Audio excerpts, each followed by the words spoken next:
Night cream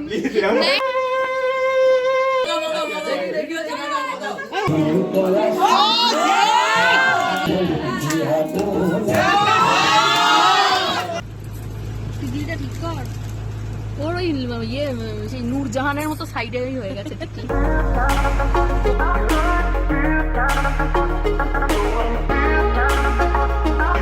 hello বন্ধুরা, কেমন আছো তোমরা সবাই? আমি দেবলীনা আবার চলে এসেছি আজকে একটা নতুন ব্লগ নিয়ে। তোমরা ভাবছো নতুন ব্লগ মানে নিশ্চয়ই হবে ট্রাভেল ব্লগ, না হলে হবে রেস্টুরেন্টে খাওয়ার ব্লগ, বাট না, তোমরা ভুল। আজকে আমি একটা অন্য ধরনের ব্লগ নিয়ে এসেছি, আর সেটা হলো বিয়েবাড়ি ব্লগ, যে ব্লগটা শুরু হবে আজকে আর শেষ হবে সেই বৌভাতে গিয়ে। তাহলে চলো দেরি না করে শুরু করা যাক আজকের ব্লগ। ও হ্যাঁ, তার আগে বলে তো দিই, বিয়েটা কার? বিয়ে হলো আমার কাকার ছেলে, আমার নিজের ছোট কাকার বড় ছেলের বিয়ে। তো ওর বিয়ের জন্য আমরা সবাই ভীষণ এক্সাইটেড। এক সপ্তাহ পরেই টিয়ার পরীক্ষা শুরু হচ্ছে, বাট সেটাকে গ্রাহ্য না করে আমরা ফুল প্যাকিং করে চলে যাচ্ছি বিয়ে বাড়ি। আর যথারীতি হয়েছে অনেকগুলো ব্যাগ, কারণ জানোই বিয়ে বাড়ি মানে তো প্রচুর জামা কাপড় আর ভারী ভারী শাড়ি, ভারী ভারী লেহেঙ্গা, গাউন, যার জন্য জায়গাটা অনেক বেশি লেগে যাচ্ছে। বাট কি করা যাবে, ঠিক আছে, ওখানে গিয়ে একটু ম্যানেজ করে নিতে হবে। ওদেরও একটু অসুবিধা হবে যেহেতু আমরা অনেকগুলো ব্যাগ নিয়ে যাচ্ছি, বাট বিয়ে বাড়ি তো এমনি এমনি তো চলে যেতে পারবো না, সাজার জিনিস জুয়েলারি সবই তো নিয়ে যেতে হবে। চলো তোমাদের দেখিয়ে দিই যে আলটিমেট কতগুলো ব্যাগ হয়েছে আমাদের। এই বড় ট্রলিটা আমার, এটাও আমার, এটা আমার হাজব্যান্ডের, আর এই ব্যাগটাও আমার, এটা মেয়ের ব্যাগে সব সাজুগুজুর জিনিস আছে, আমার ব্যাগে গয়না গাটি মানে জুয়েলারি যা যা পরবো, ম্যাচিং ব্যাগ ট্যাগ এইসব রয়েছে। এখন মুশকিল হচ্ছে এই ওষুধের প্যাকেট নেওয়ার আর কোনো জায়গা পাচ্ছি না। যাই হোক, ম্যানেজ করে নিতেই হবে কোথাও না কোথাও। তাহলে চলো দেখা হবে আবার বিয়ে বাড়িতে। খুব হাসি হাসি মুখ করে আমরা বেরিয়ে পড়লাম বিয়েবাড়ির উদ্দেশ্যে, আনন্দে আনন্দিত সবাই যে এক্ষুনি পৌঁছে যাব। বাট গাড়ির টায়ার পাংচার হয়ে গেছিলো, যার জন্য পৌঁছাতে বেশ অনেকটা দেরি হয়েছিল। আর গিয়ে দেখেছিলাম ভাই অলরেডি আইবুড়ো ভাত খেতে বসেও গেছে। ব্লগ বানাবো না তাহলে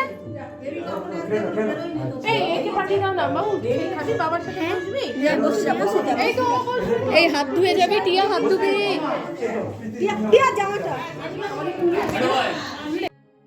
তিনতলার ছাদে গিয়ে দেখলাম খুব সুন্দর প্যান্ডেল করে ওখানেই খাবার দাবারের ব্যবস্থা করা হয়েছে।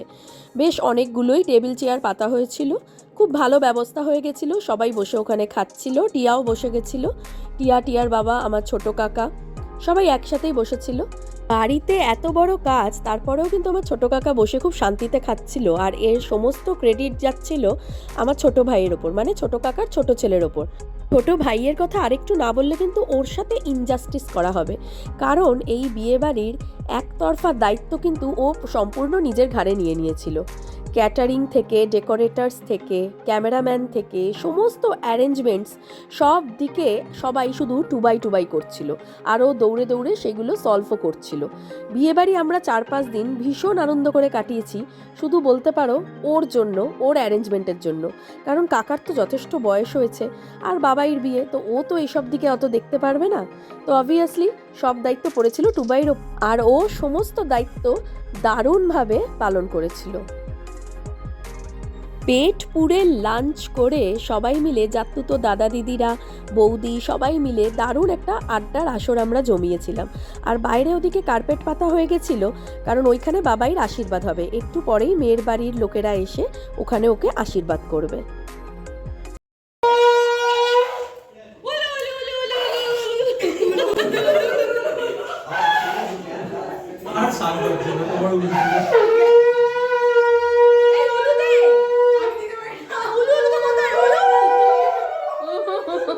আমাদের তো ডাকাত পড়ে যাবে মনে হচ্ছে, ওই রকম দিচ্ছি।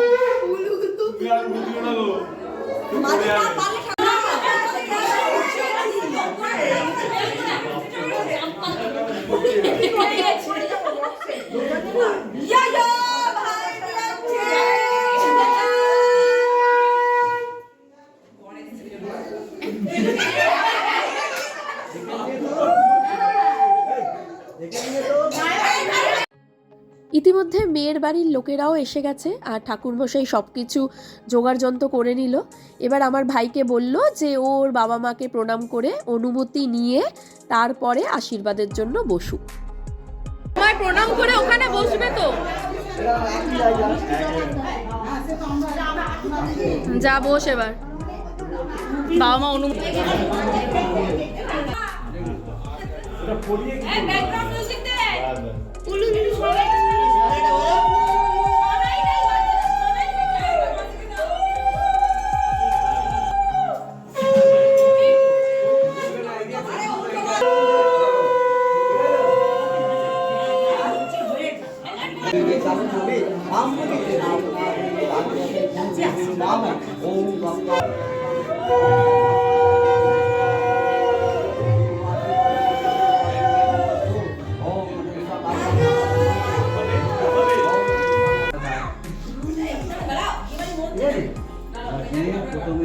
এবার প্রথম আশীর্বাদ করতে বসলেন পাত্রীর বাবা, মানে আমাদের সুমনার বাবা।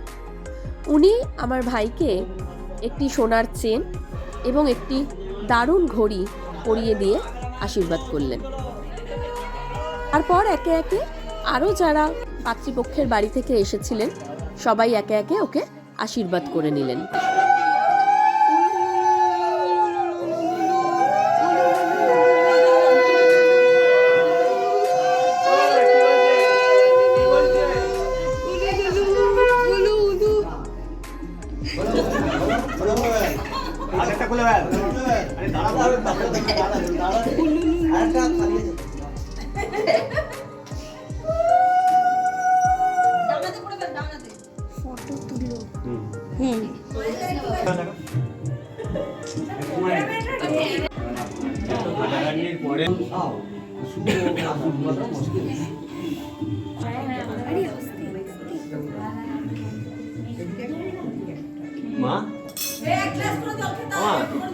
মেয়ের বাড়ির আশীর্বাদ হয়ে যাওয়ার পর আশীর্বাদ করতে এলেন পাত্রের বাবা, মানে আমার ছোট কাকা।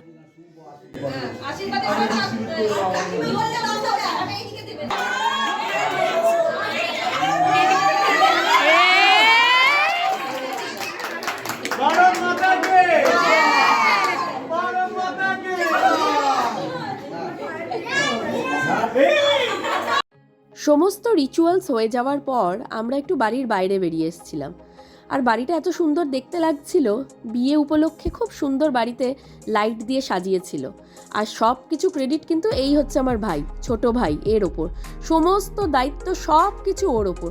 ওই জন্য দাঁড়িয়ে দুদণ্ড কথা বলারও ওর সময় হচ্ছিল না। এরপর শুরু হলো তত্ত্বের সমস্ত ফাইনাল কাউন্টিং। সব কিছু তত্ত্ব কালকে সকালে গায়ে হলুদের পর আমরা নিয়ে যাব, তার ফাইনাল কাউন্টিং চলছিল। তারপর রাতের ডিনারের আগে একটু নাচ গান হচ্ছিল।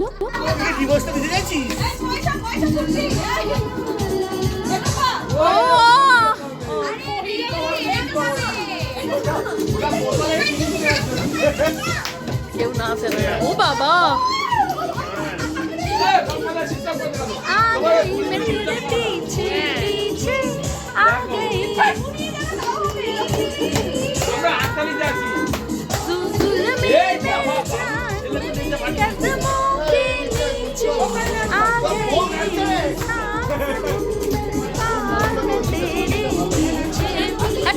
বিয়ে বাড়িতে সবাই একসাথে থাকলে এত হই হই আর এত আনন্দ হয়।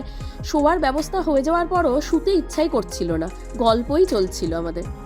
যদিও জানি যে নেক্সট দিন ভোর থেকে কিন্তু অনেক কাজ।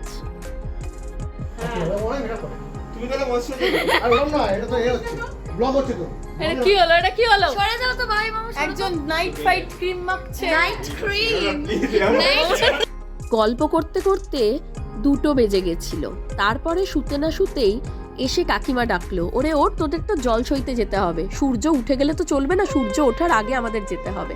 ব্যাস, আমরা তাড়াতাড়ি করে স্নান করে রেডি হয়ে নিলাম আর পৌঁছে গেলাম কাকার বাড়ির পাশেই একটা বড় পুকুর ঘাটে, যেখানে আমরা এই রিচুয়ালটা করব। আমি দাঁড়িয়ে আছি এখানে, ছেড়ে দিয়েছি। এইগুলো দাও, সবগুলো আগে দিয়ে বলে তারপরে করবে, ফেলে দেবে 500 পারিগুলো এরকমগুলো দিয়ে এরকম করে ওই শুদ্ধ দিয়ে দেবে। ও ওই ওই শুদ্ধ দিয়ে দেবে, ভাসিয়ে দেবে, ওই শুদ্ধ ওই শুদ্ধ ভাসিয়ে দেবে। করো, বলো যে নিমন্ত্রণটা পরে করবে। তোমার ওগুলো নেমন্তন্ন ভাসিয়ে তুমি দিয়ে যাবে। তারপরে দিয়ে বলো, নেমন্তন্ন করবে। কুকুরকে বলো আসতে, জলকে গঙ্গা কি গঙ্গা গঙ্গাই বলে, গঙ্গা তো আর না, গঙ্গাই বলে বলে করতে হয়, করো তিনবার বলে জলকুমারী জলকুমারী আমাদের বাড়ির বিয়ে এরকম তোমার নেমন্তন্ন, নেমন্তন্ন। তুমি যাবে জলকুমারী। বলে যাবে। হ্যাঁ ওই আমি লাগা হাতে দে এই সেই ঘাট দাও। হ্যাঁ, প্রচুর মাছ একদম আস্তে আস্তে সুন্দর আস্তে আস্তে আস্তে, হ্যাঁ। ব্যাস ব্যাস এবারে ঘটিটা নাও। একটুখানি না না আর না তারপর বাড়ি এসে শুরু হয়ে গেল দধিমঙ্গল পর্ব। ভাইকে বলে দিলাম ভালো করে আমাদের হাতে খেয়ে নে, এরপরে কিন্তু সেই বিয়ের পরে রাতে খাবি।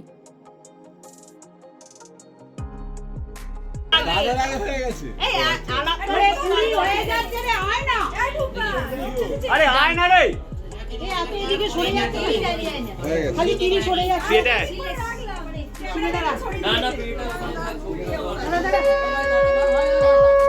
এখানে ঘুরবে শোনা পেছনে যাও। সবে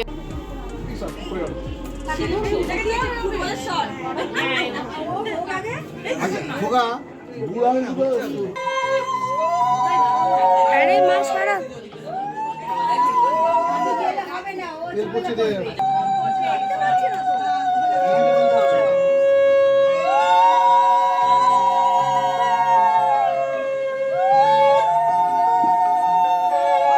কি ক্যামেরা টানা ক্যামেরা বস করে করে দিদি ক্রিম মাখিয়ে ফেলছে।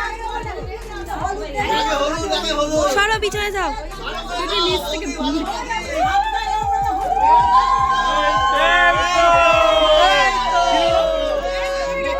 মাথা মাথা মাথা ভালো করে রোস্ট করো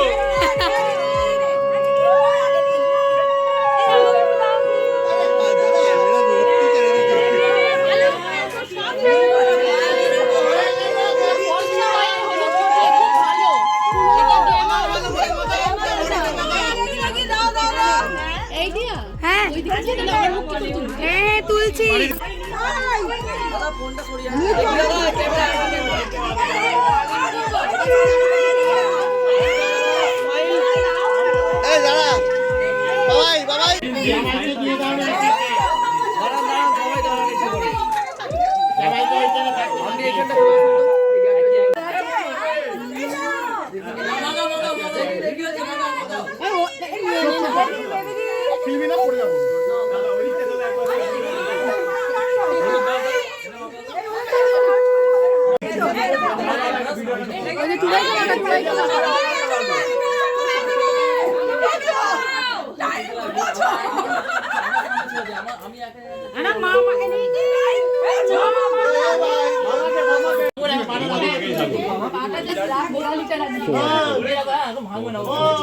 ফোন বাজছিল কি করে জানবো আমি শুনছি নাকি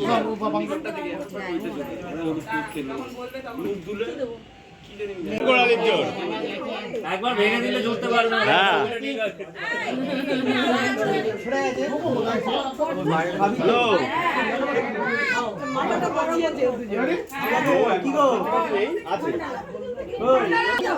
আইবুড়ো নাম ঠান্ডা লাম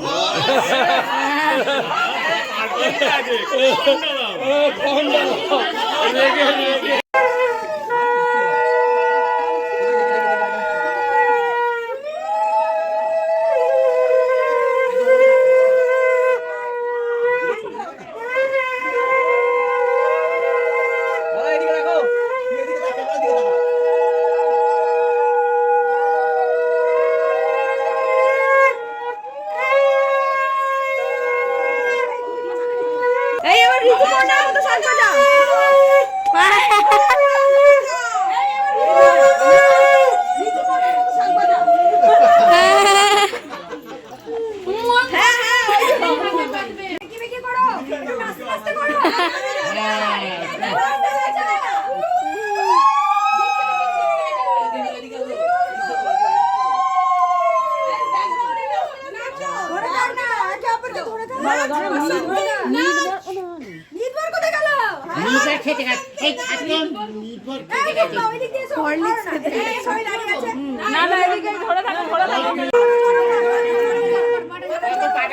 হবে নি কত পাঠের নিয়ম সবাই পারবে নি কত নিয়ম করেনি কি কলা ঠান্ডা লেগে যাবে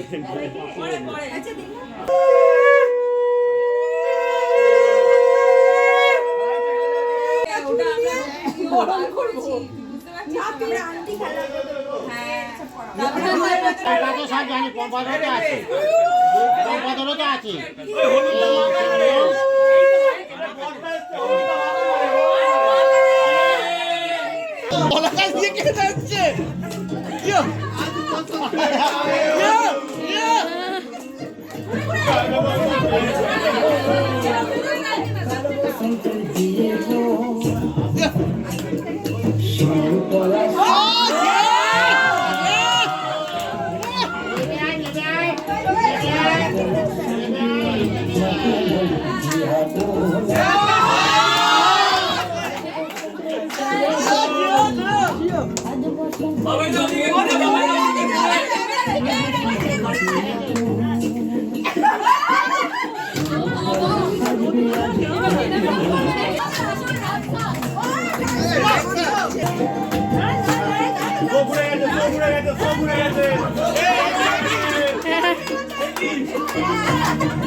তোকে গান করতে হবে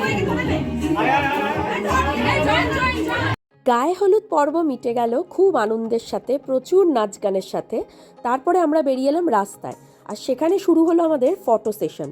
বিভিন্ন রকম পোজ আমাদের ক্যামেরাম্যান করিয়ে দিচ্ছিল, আর তারপরে চলছিল ফটো সেশন। সেই একদম আকাশ থেকে ড্রোন নিয়ে বিভিন্ন রকম আমরা অঙ্গি ভঙ্গি করছিলাম, যা ক্যামেরাম্যান আমাদের বলছিল সেই অনুযায়ী ফটো সেশন হচ্ছিল।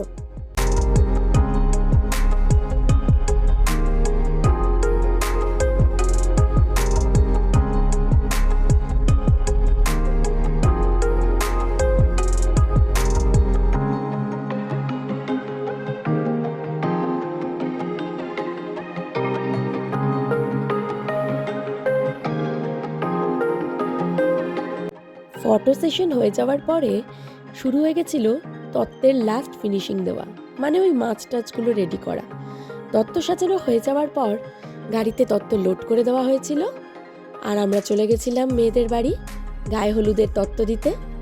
সব তত্ত্ব এক গাড়িতে ধরেনি, তাই জন্য আমাদের দুটো গাড়ি করে নেওয়া হয়েছিল। এক গাড়িতে ছিলাম আমি, আমার জাতুতো বৌদি, আমার জাতুতো দিদি আর আমার মেয়ে টিয়া। অন্য গাড়িতে ছিল আমাদের পথপ্রদর্শক আর ইভেন্ট ম্যানেজার টুবাই, আর তার সাথে জামাইবাবু আর আমার জাতুতো দাদা। চলে গেছিলাম মেয়ের বাড়ি তত্ত্ব দিতে। ওই সেই নূরজাহানের মতো সাইডে হয়ে গেছে কি ওখানে একটা ক্লিপ লাগিয়ে হালকা ছোট্ট একটা ক্লিপ দিয়ে দিতে, এই নাহলে ডবল ট্যাপ সেলুতে আমার একটা যে বাড়িতে রাতে বিয়ের অনুষ্ঠান হয়েছিল সেই বাড়িতেই আমরা তত্ত্ব সাজিয়ে দিয়েছিলাম। তত্ত্বের কিন্তু অনেকগুলো ট্রে হয়েছিল, আর সমস্ত ক্রেডিট গোস টু যথারীতি আমাদের ইভেন্ট ম্যানেজার টুবাই মশাই।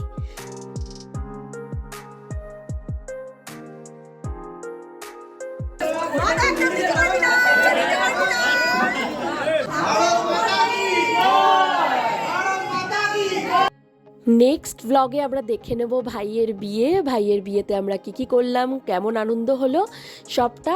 এই ব্লগটা তোমাদের কেমন লাগলো জানিও, আর ভালো লাগলে অবশ্যই আমার চ্যানেলটা সাবস্ক্রাইব করো, আর ভিডিওটাতে লাইক দিও, কমেন্টস করো। সবাই ভালো থেকো, টাটা।